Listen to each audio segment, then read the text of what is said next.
Hello, everyone. Dr. Michael Carper here again from Fontbonne. I'm getting ready. We are getting ready to discuss the conversation that takes place between Socrates and Polemarchus. If you remember, Polemarchus was the one who stopped Socrates from doing as he wished, as he tried to return back to the main part of the city. And made Socrates and Glaucon come to his house, where then a conversation took place between Socrates and Polemarchus's father, Cephalus. Give me one moment. I'm going to get some water. Okay, here's my water. So, that conversation was kind of interesting, wasn't it? Because Socrates showed his respect to his elder, Cephalus, uh, by praising him in certain ways and by asking him questions. Tell us what you think life is about and what it's like to be older, and tell us about this path of life we're all walking on, right? And Cephalus seemed to enjoy talking. Um, but one of the things that he says, if you remember, is that he enjoys talking philosophy and he wants Socrates to come around more often, right? Well, was that really the case? The moment that Socrates really started to question Cephalus in terms of how he was thinking, started to question him more critically as opposed to deferentially in deferring to Cephalus, right? Cephalus leaves. And he leaves to go back to the party, go back to the festival, right? And so we have to wonder if Cephalus is the kind of person he claims to be. He seems to think he is a rather virtuous person, a rather wise person. But the moment the conversation doesn't quite go his way, he leaves and goes back to the festival. Uh, what we're really talking about here is hypocrisy, right? Hypocrisy. Um, there's the word there. Uh, Cephalus seems to be a hypocrite, doesn't he? He says he's not given to the mad masters, yet he seems to enjoy partying at the festival. He says he's not afraid of death, yet we know that he's been to the sacrifices because of the wreath on his head. Why would you offer sacrifices to the gods unless you thought, it could be that he's simply trying to be pious, trying to show his religiosity. Maybe it means he's a very good person. I'm not sure. But that's just it. We're not really sure about Cephalus. One thing we are more sure about is he says he enjoys philosophical discussions, but the moment Socrates really starts to question him, he leaves. So he doesn't seem to be true to his word there, right? And so he seems to be a hypocrite there. Maybe he's a hypocrite in these other areas as well. Okay. That's so we've summarized that again. Um, Polemarchus takes over the discussion, and the first definition of justice on the table is that justice is telling the truth and paying one's debts, or giving back to people what is theirs, right? And Socrates immediately finds an example that does not fit that definition, right? What if we have a friend who uh, asks us to hold some weapons for him? When he comes back, he's in a state of rage. Once his weapons back, do we tell them where they are and do we give them back to him? And justice would seem to require that we don't, right? Otherwise, this man might commit great harm to others. So that's that's uh, that's the first definition. The problem with the definition really is it's too narrow, right? It's too narrow. It doesn't cover all the possible cases of justice. And in fact, it's so narrow that one can actually find counterexamples that show that the definition does not apply at all. So, well, Polemarchus takes over. He inherits the discussion from his father, right? And he amends the definition, he changes it. At the top of page 6, we find the second definition in the book, where Polemarchus defines justice as giving to each what is owed to them. Giving to each what they deserve. What do you think about that? Is that a good definition? It doesn't seem to last very long, does it? Because the problem there now is the definition. Now we have the opposite problem of the previous definition. With the previous definition, the definition was too narrow, right? Now it seems too broad. And actually, it's quite vague and general. It's not specific at all. It immediately forces us to ask the question, well, what is owed to each person? How am I to know that? We haven't defined that, really, right? So it raises more issues than it solves. It begs the question. Do you know this term in English? This is known as a fallacy, Fallacy. This is a fallacy in logic. It's called begging the question. Begging, begging the question. You're asking a question that immediately forces us to ask a slightly different question, because what you've offered us in terms of a definition is not at all clear. It's too vague. So the definition doesn't last very long at all. And by the middle of page 9, Polemarchus says what he really means, right?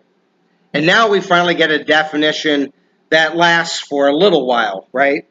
What is that definition? I'll give you a moment to think and shout it to the camera or whatever, or write it down in your notebook. What is the definition that Polemarchus really wants to offer here? Well, it's the definition, right, that justice is uh, uh, doing good to friends, right, benefiting friends and harming enemies, right? Friends owe something good to their friends, never something bad, right? Um, so we owe something good to friends and something bad to enemies, right? This is what is appropriate, Polemarchus says. And so Socrates begins his questioning. Now I want to go back to something that's given us in the introduction. Okay, everyone? I want to talk about a term that we haven't talked about that's discussed in the introduction to the book. So I'm going to erase a little bit here. And I'm going to write the term. It's kind of a weird word. It's an ancient Greek word.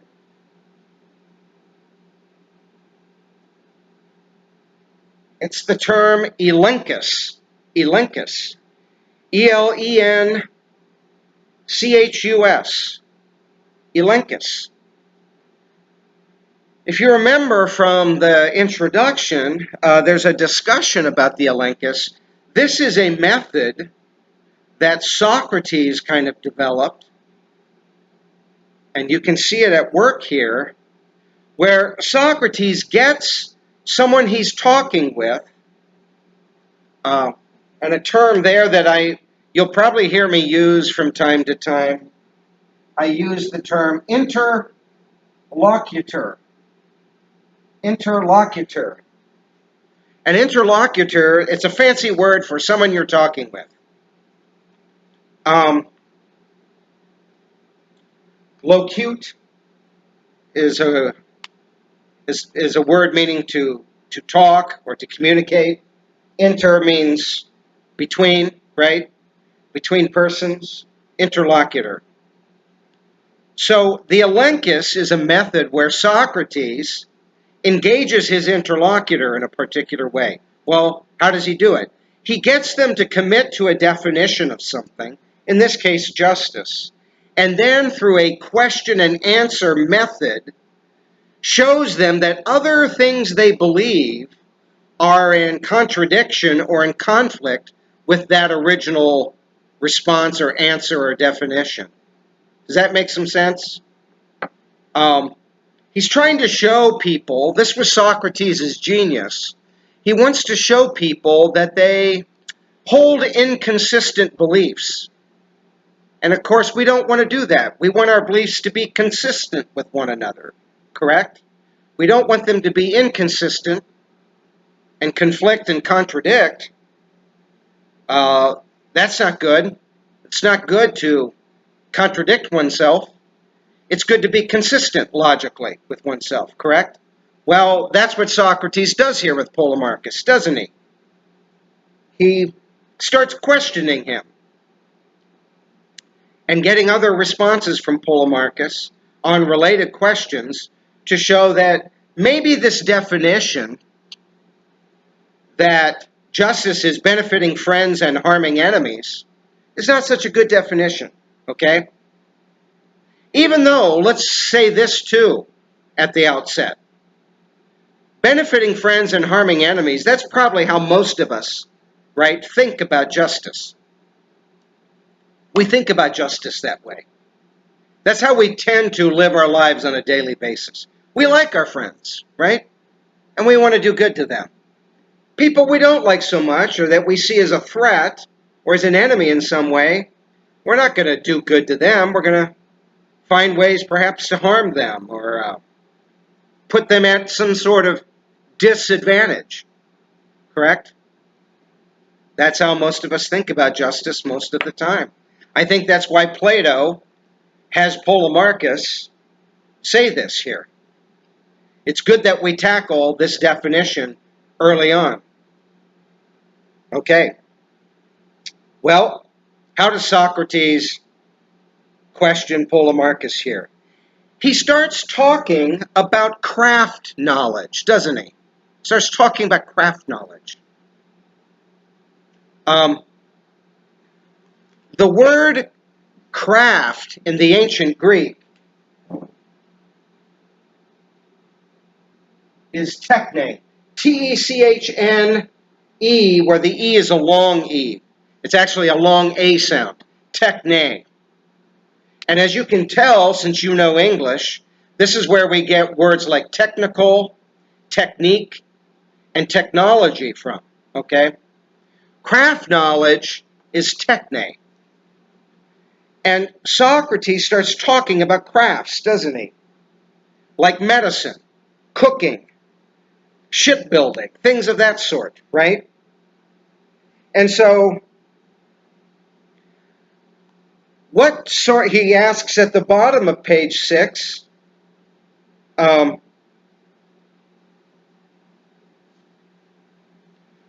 what ode or appropriate things does the craft we call medicine give?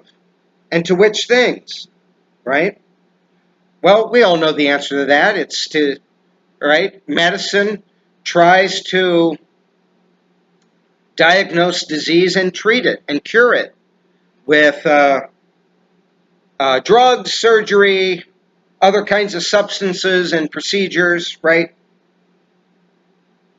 And so that's what's appropriate to it. That's what a doctor owes to a patient, you could say, right? And so Socrates asks at the top of page 7, And what ode or appropriate things does the craft we call cooking give? Well, it gives taste to food, right? Pleasant flavors, it says in the text, right? Then Socrates pops the question, what does the craft we would call justice give? And to whom or what does it give it? This is an interesting move on Socrates' part. He's likening justice to a craft. Justice does seem to be some sort of knowledge, does it not? Seems to be some kind of knowledge. What kind of knowledge is it, though? That's what we're looking for. Is it like a craft knowledge? Is it like medicine, cooking, shipbuilding, carpentry, working with electricity and wiring, building something, computer science, etc.? All of those are crafts, right? Is justice like that kind of knowledge? Or is it something different?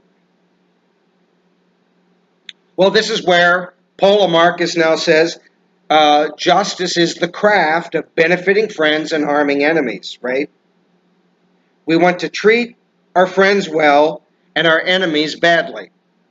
That's what he believes, right? Um, and a little further down the page, we find out through further questioning that the context that Polemarchus really has in mind, right, is war. In war, we make alliances, right? Where we form an alliance with people we perceive to be friendly to us in order to oppose someone we see as an enemy, right? And in war, certainly, it seems like we want to benefit our allies and friends and harm our enemies. After all, war usually means you're going to try and kill and destroy your enemy in various ways, right? Um, and so that's why Polemarchus in the middle of page 7 says wars and alliances. Friends and enemies seems to be most relevant there, right? Well, Socrates, though, gets us to see that that justice cannot be contained just by the context of war, right? Because it also seems to be useful in peacetime, right? And Polemarchus realizes this. So he goes, oh, yeah, I guess justice is useful in peacetime, too. So, well, what is the context in peacetime that justice is useful in? Polemarchus says contracts and partnerships, mainly in the business world, it seems like. That's what he has in mind, right? We need to exercise justice there. Where we form friendships, business sorts of friendships with others, right? But it does also seem like in the business world, we want to outsmart people we are in conflict with in some way. A competitor, perhaps, right? They're the enemy, right? We're going to harm them and treat these other people well that we want to do business with, right? Money matters, right? Well, this is a little tricky because Socrates shows through another line of questioning, doesn't he, that when it comes to knowledge, the kinds of knowledge that are really useful when we're forming business partnerships are the specific kinds of knowledge that are required, certain kinds of expertise that are required for us to make sensible business trades and partnerships, right? So let's say we want to buy a ship. Which is more useful? Someone who knows a lot about ships or a just man? See the point here? Obviously, if we don't know a lot about ships, then we need to hire or get someone who knows a lot about ships to come along with us so we can pick out the right ship, right? And the same goes with any number of other examples, right? Um, and so At this point, justice doesn't quite seem to be the same sort of thing as a craft knowledge, does it? It doesn't seem to be a technical sort of expertise, but some other kind of expertise. Well, what is that? That's what we're trying to figure out. So Socrates keeps pushing, right? And it seems like according to Polemarchus, Polemarchus, through Socrates' questioning, seems to get pushed into a corner where justice winds up only being useful when something is not being used, because when it's being used, you need a technical craft knowledge. Justice is only useful when something's not being used, but it's useless when that thing is being used, because the craft knowledge is more important then. Well, that doesn't seem to work, does it? Then justice isn't something very important like we thought it was, right? So,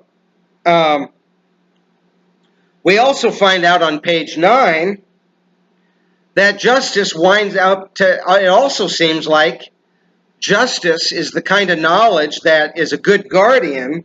It's a certain kind of cleverness, if you will, of guarding against certain things and stealing those things when necessary, right? Do you remember this part of the text?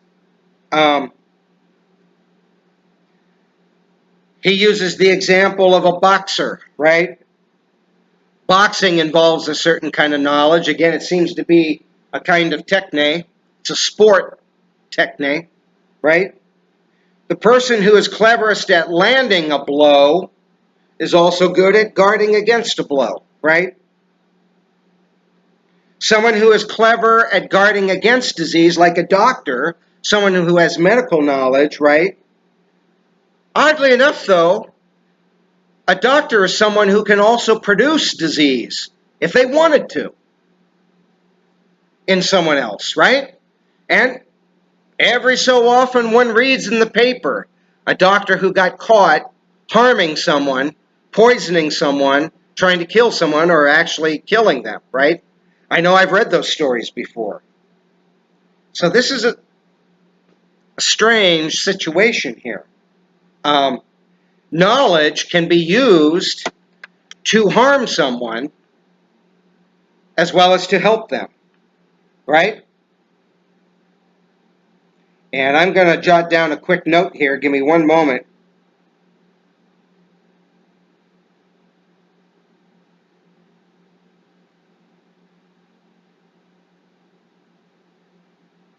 Any knowledge can seem to be used to harm someone as well as to help them. That's an odd situation. Where does justice fit in there, right? So the just person turns out to be a kind of thief towards the bottom of page 9, right? Um, um, it's a kind of craft of stealing, it seems like. It's an odd craft that, uh, does seem to be capable of benefiting when it feels like it and harming when it feels like doing that, right? So, anyone who is clever at guarding something is also can be clever at stealing it, right? Money. I'm good at guarding money. Well, because I'm good at that, I'm also good at secretly stealing it too, right? Bankers get caught doing that from time to time, and business owners and CEOs and people like that, right? Government officials and so on. So,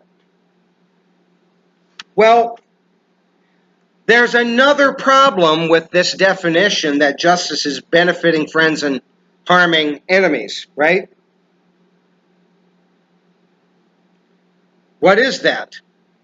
Well, we find out towards the bottom of page 9 into the top of page 10, Socrates tries another line of questioning, right?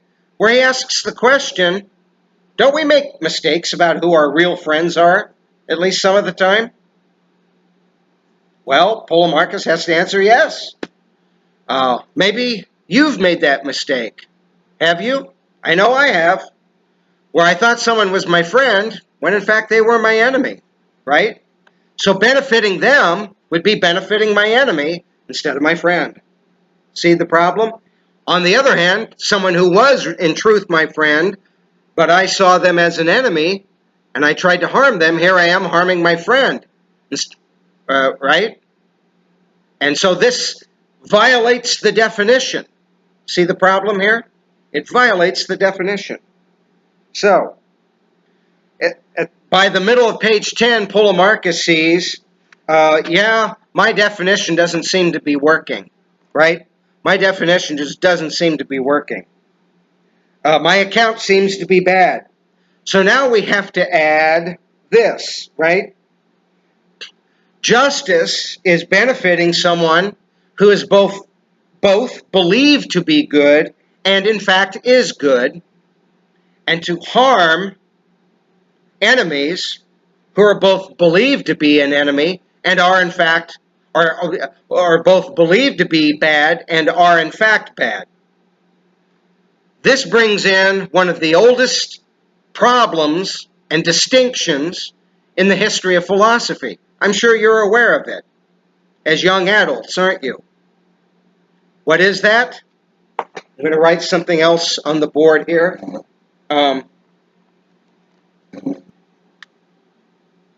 It's the distinction between appearance and reality, right? One of the oldest problems in life, right? Right? It's we have all been fooled by appearances, have we not? I know I have, many times. And so we have to ask the question, what is reality? Who really are my friends and who really are my enemies, right? Who really are my friends? Who is my friend and who is my enemy? In reality, not in appearance, right? That's a tough one. Well, here we go.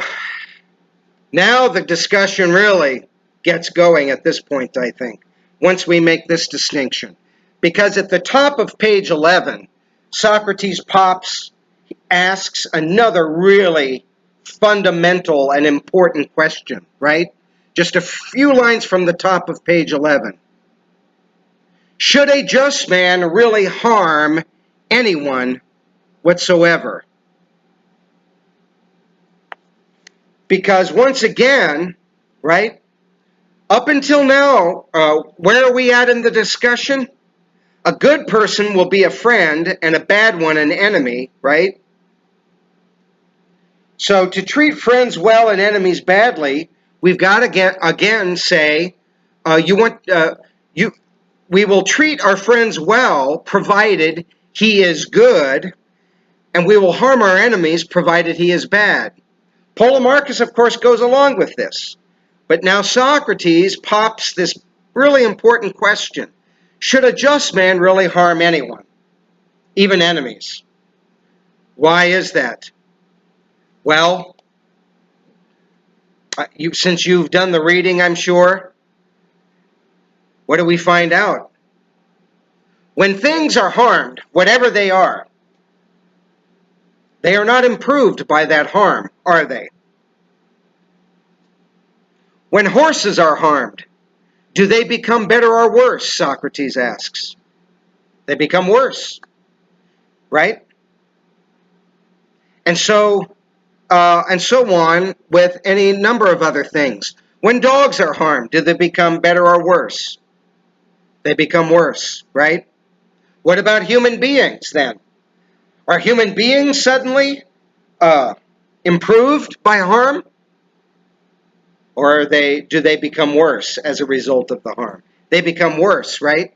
And another important concept gets introduced here. It's the concept of virtue. Make an important note about this. virtue. virtue, okay? Virtue is defined as the excellent functioning of a particular thing, the strength of it, the ability of it, depending on what we're talking about. Everything has a certain virtue to it, I think. Take something simple like a simple tool like a hammer. Hammers have a virtue. If they are well made and well designed, right, then the virtue of a hammer, right, is to enable someone to pound nails and other similar objects, right, into other things so that they are fastened together properly, right? That's the purpose, in fact, of a hammer. And so virtue involves the excellent functioning,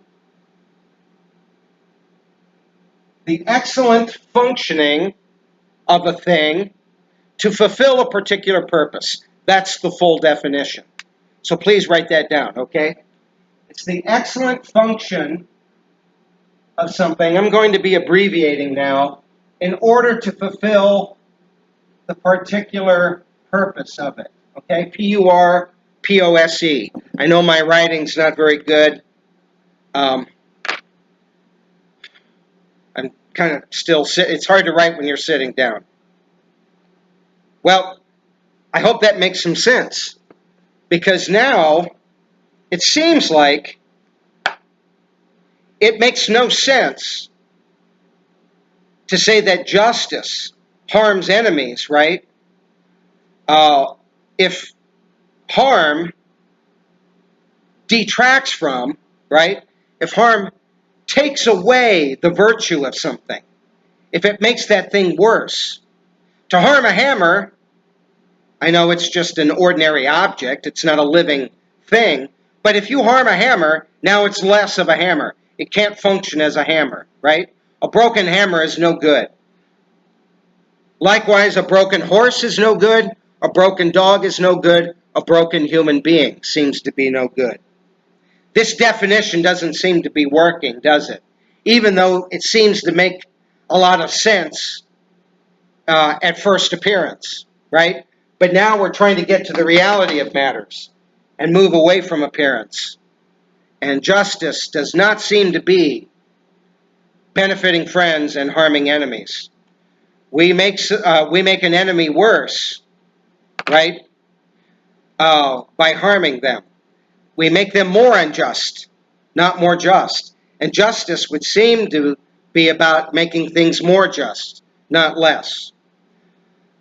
The only way to make sense of this idea is if, in a certain sense, if we're at war with an enemy and the war is a just war, harming that enemy, weakening them, does seem to be a good thing, right?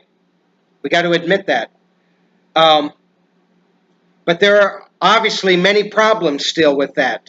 As you may know, a number of people, like Gandhi, for example, have questioned whether or not it's ever really good to go to war.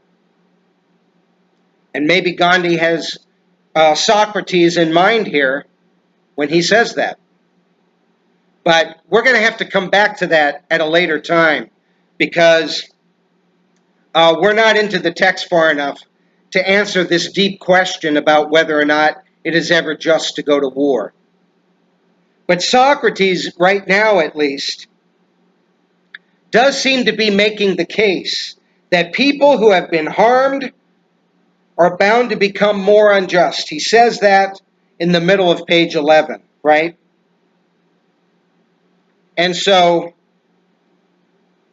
it seems like any kind of craft knowledge, when it's applied to someone, when it's imposed on someone in some way, it doesn't make that person less of that thing. It makes it more. Here's what I'm talking about. Can musicians use music to make people unmusical? Socrates asks. Can people who know about horsemanship take the knowledge of horsemanship and make someone less horsemanlike? No. Knowledge makes someone better at that thing. Doesn't make them worse at that thing. And if justice is sort of like a craft knowledge, justice seems to be the same sort of thing. Can just people use justice to make people unjust? And Polemarchus has to agree, no. And so Socrates starts asking about the functions of things. Heat doesn't cool things, it heats things. It makes them warmer or hotter. That's the function of heat, right? You can't. A tool doesn't break things; it fixes things, right? That's the function of a tool, and so on. And so Socrates gets Polemarchus to conclude that it is never just to harm anyone, including enemies. And Polemarchus seems to agree at this point, right? Well, now we've come to the end of this part of the discussion between Socrates and Polemarchus, right? Because what happens? This character, Thrasymachus, takes over the conversation, and in a rather violent way. He's angry. He thinks Socrates is full of you-know-what, right? And he he leaps into the discussion loudly and angrily. That's the way the text describes it, right? And now the conversation shifts from Socrates and Polemarchus to Socrates and Thrasymachus. And I want to now tell you at this point, anytime you see a major interruption in the text like this, something really important is happening in the book, in the text, okay? So raise a red flag whenever you see an interruption like this. Something important and dramatic is going on in the text. And so when we come back, I'm going to try and make another video. I know we're behind, folks.